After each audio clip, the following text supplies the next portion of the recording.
Yes, salutations to all my brothers and sisters from any single corner of Africa as a continent, but particularly from the East African region. That is Kenya, Tanzania, Rwanda, Uganda, Burundi, Congo, and also Southern Sudan. But before I go any further, I would request you to subscribe to this channel, that is Wake Up Africa. Like, share, follow, and also hit the comment section. We shall be giving you our feedback. You can hit the subscription button in that you do not miss any single new video that we shall be uploading, that you don't miss any single update, as well as the notifications. Pato Uganda is my name. There is a video that has been circulating on social media for the last 24 hours of His Excellency Salva Kiir Mayardit, the President of Southern Sudan. At least I'm 100% sure that 90% of the people who are viewing this video, at least have had a look at this embarrassing video. The video that I'm talking about is here. In this video that has been circulating across the entire world, a 71-year-old South Sudan President, Salva Kiir Mayardit, is seen urinating or peeing himself in public while launching a particular road project. This video was broadcasted live because they were live streaming this event, and this tragedy transpired. The President of South Sudan, Salva Kiir Mayardit, is seen in this video that has been going viral while he was launching a particular road project on Tuesday. The person I'm talking about has been the President of Southern Sudan since its independence on 9th July 2011.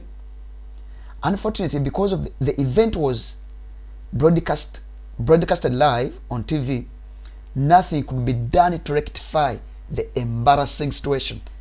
That is the unfortunate thing about this video. So, Salva Kiir Mayardit is believed to be suffering from a urinary tract infection, which is common in older men. So this viral video has elicited mixed reaction from the international community, with many social media users expressing their opposing views. At least I've got the opportunity of getting a number of reactions. Some also accused the cameraman for doing a dirty job by disgracing their president, while others said they did the right thing by exposing the president as medically unfit to lead the Republic of Southern Sudan. So that is what transpired, and you can see it very clearly.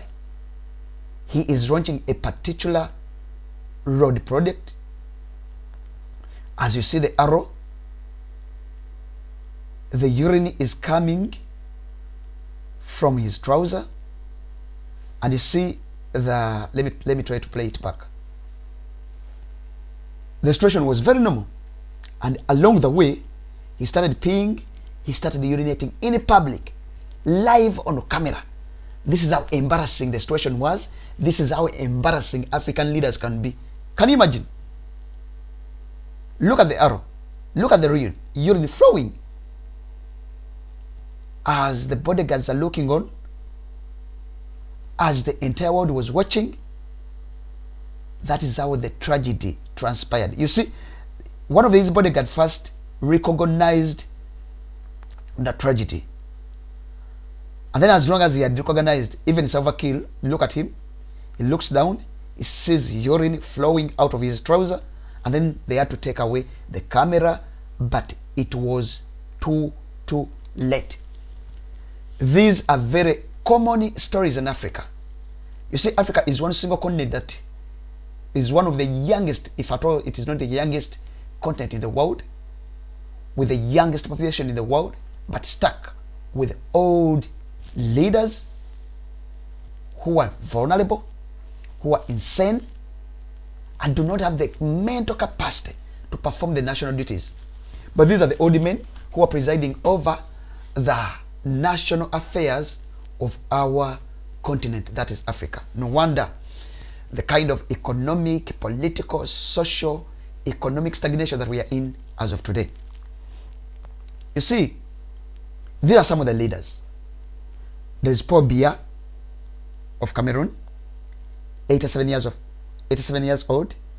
He has been in power for 36, rather now, in fact, 4 decades down the road.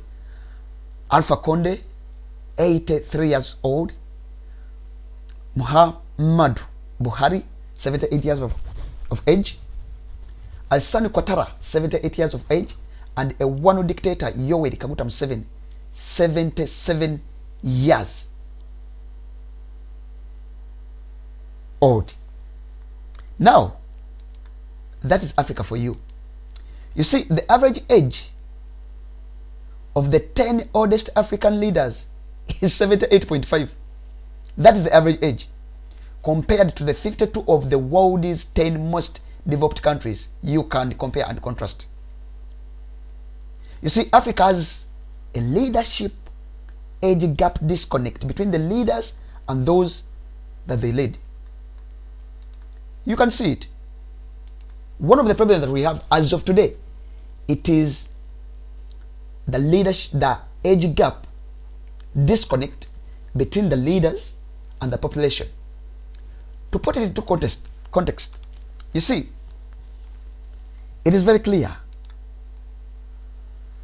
I can put it into context for you. 85% of the Angolians were not yet born when Dos Santos came to power in 1979. 83% of the Zimbabwean, or people from Zimbabwe, were not yet born after Mugabe first came into power as the prime minister in 1980. While over 80% of Ugandans were not yet born by the time Museveni took over power in 1986. For the case of Uganda, I come from Uganda. I'm 100% sure about the demographic figures in Uganda. We are close to 46 million people. 80% of the 46 million Ugandans are below the age of 30. You can imagine. But stuck with a political vampire, a brutal dictator, a criminal, a thug around the age of 80. And I've been telling them, you see, you cannot fight with nature. Nature must evolve over time. You cannot fight with the natural factors of life. The tragedy that transpired in Southern Sudan, it is simply because the current president is trying to contradict or to fight with the natural laws of nature.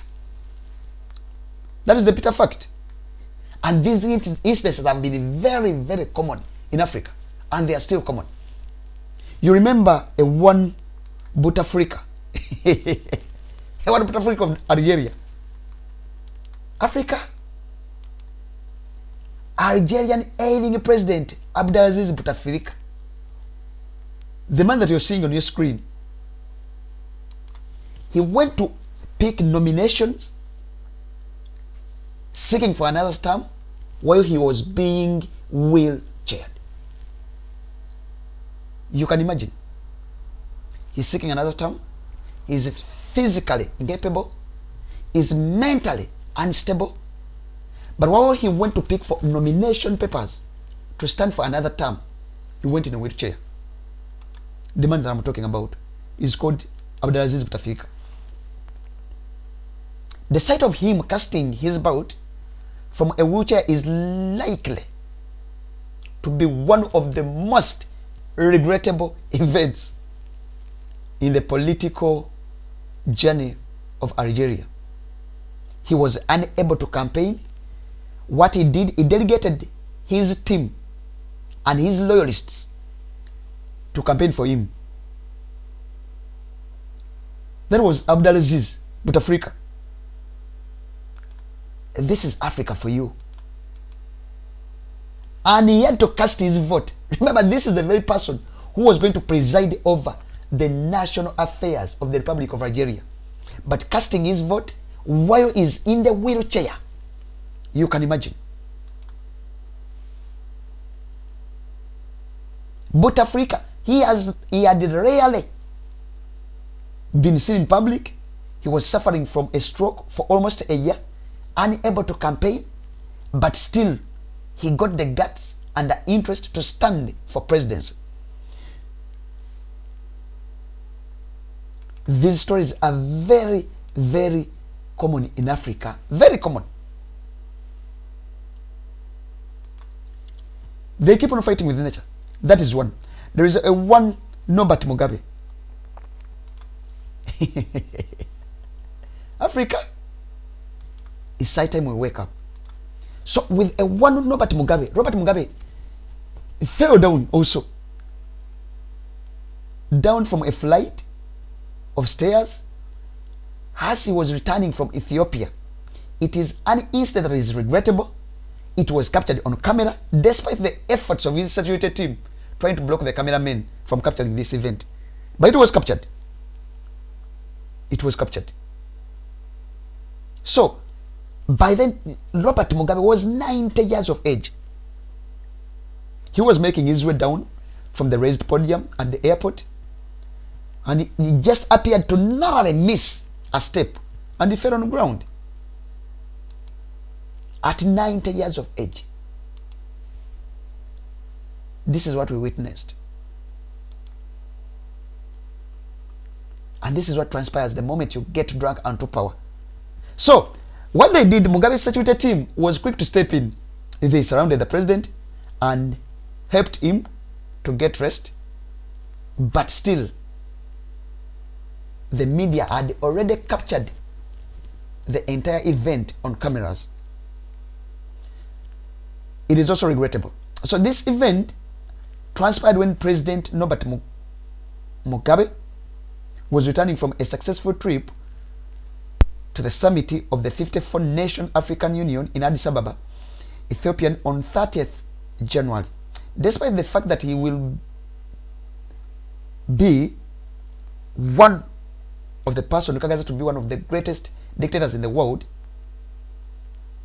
Mugabe remained vocal and kept on complaining that he would stand for even more and more years.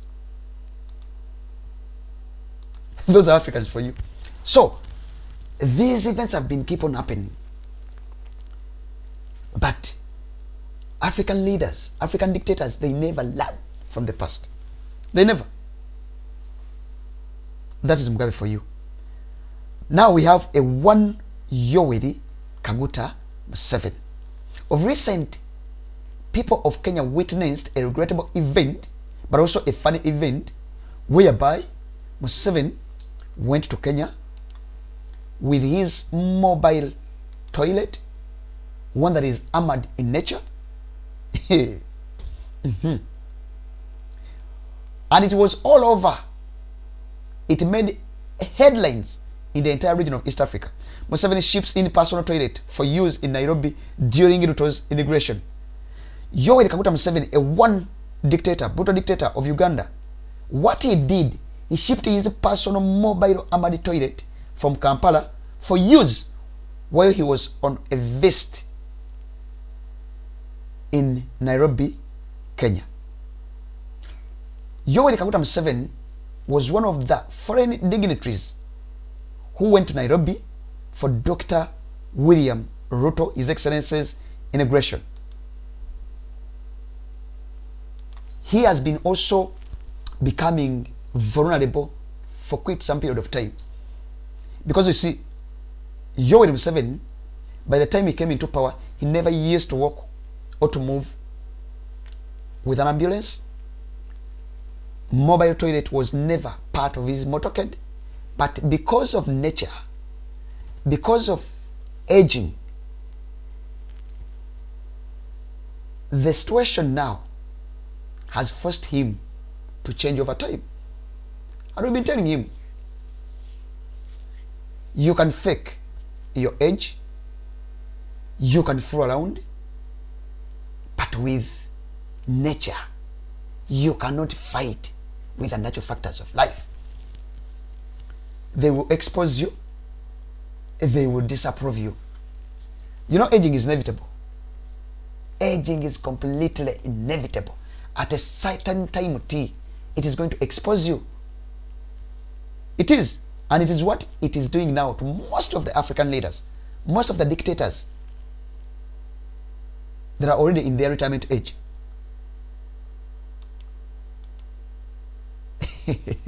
This is what he did. President Yoweri Kaguta Museveni of Uganda came with his personal abandoned toilet for President William Ruto's inauguration. There are very many of such kinds. And to him, you see what happened in Southern Sudan yesterday. It is a situation that is regrettable, as I stated earlier. But again, Museveni is also vulnerable, extremely insane. And for his case, he's being pampered now. And he's also using a urine catheter. You see, the catheter I'm talking about is of this nature. And Museveni has been using it for almost 5 years now. This catheter is flexible, and he uses it to empty the bladder and collect urine in a drainage bag that is always within his trouser. Now, these urinary catheters are usually inserted by the doctor or nurse. And Rutabaisirwa or Yoweri Kaguta Museveni, a one dictator, is also having one. This is the bag that I'm talking about. So, the only way Salva Kiir could prevent the tragedy that happened in public, it is to use this catheter that Yoweri Kaguta Museveni is using as of now. That's the only way. And this is how it is inserted.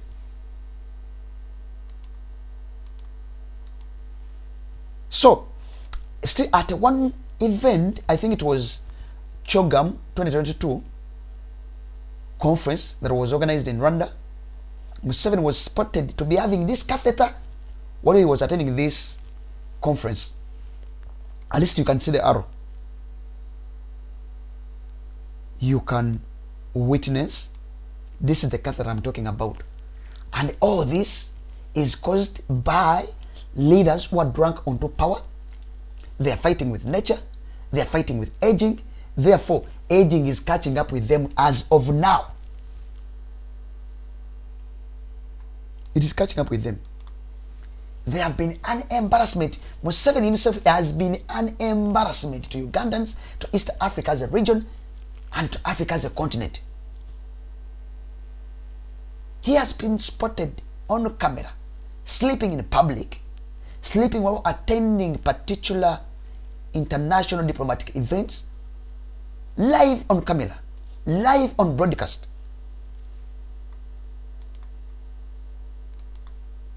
This is all indicators that age is catching up with him. But the moment you're drunk onto power, I can assure you, these are the events that are more likely to happen. So, it is high time Africans will wake up. Otherwise, we may end up waking up when it is too late. We have a wider age gap connection between the leaders, the rulers, the dictators, the murderers, the thieves, the thugs, the criminals, and the people or the population of Africa. That is why we are stuck in economic chaos, political problems, all kind of problems that we are within Africa. They have been caused by poor leadership and also the Western influence. Therefore, you hope me subscribe to this channel. We are going to be visiting a number of events so that we can brainstorm our mind, with change our mindset such that we build for a better Africa. Pato Uganda, Omuntu Wawansi, see you next.